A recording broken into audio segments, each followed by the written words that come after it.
Sincerely, Zeal St. Martins. How are you doing? I am good and I'm fired up. Hi.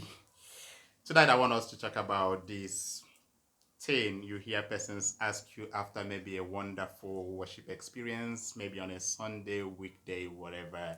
They say, ask you, how was service? I hope you went for service. Okay. Is there something wrong with that? I think there is a little bit of not getting it rightly, and that's what we want to talk about today: service and worship. Sometime I've talked about it in my other video. A lady invited me and said, "Come with a heart of expectation." Mm. And at the end of that, I should be asked, "How was service?" Because when you serve, it's an inferior that serves the superior, and when you would have rendered service, you expect to be paid. Allowances, basic salary, some remittance, something. So you're actually paid.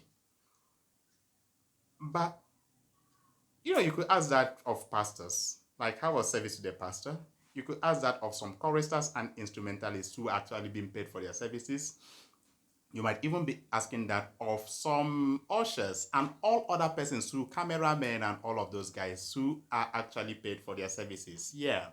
Then when you ask that of just yourself and myself, ordinary persons who go to places of worship for that experience, and we're asked how was service, I think it is wrong. It is out of place because we go there where two or three are gathered, not to forsake the gathering of the brethren. We go there to worship. So it will be wrong to ask us how was service because we didn't go for service.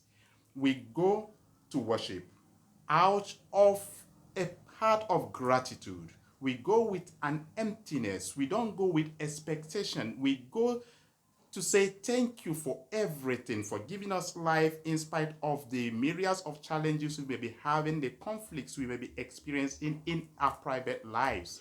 So we go with a heart of gratitude. It is different. When you serve, you are serving God in humanity. Remember, whatever you do to the least of my brothers, you are doing unto me. So you don't go to church to actually serve. No, except you belong to the category of persons I've already mentioned, pastors who are paid for such services, choristers, and all whatnot, persons in that category. But for the ordinary person, it should be a wonderful worship experience. So it wouldn't be out of place to ask, how was the worship experience? How was the worship today? I think we should really understand these things so that we get it rightly. It may not have occurred to you. You may come against me without thinking it, come after me without thinking it thoroughly, but that's also your place. I can't change you, but I can only tell you to go back and think about it because there is a whole lot of difference between service and worship. And I hope that the next time you go to such gatherings, you would be having a wonderful worship experience in that gathering of the children of God. Maybe not your church because you don't own one. All right, thank you. If this made any sense, you could like, share, and maybe give us a thumbs up. Perhaps there might be somebody who needs to hear this. Till I come your way again, I'm still your sincerely, St. Martins. Take care.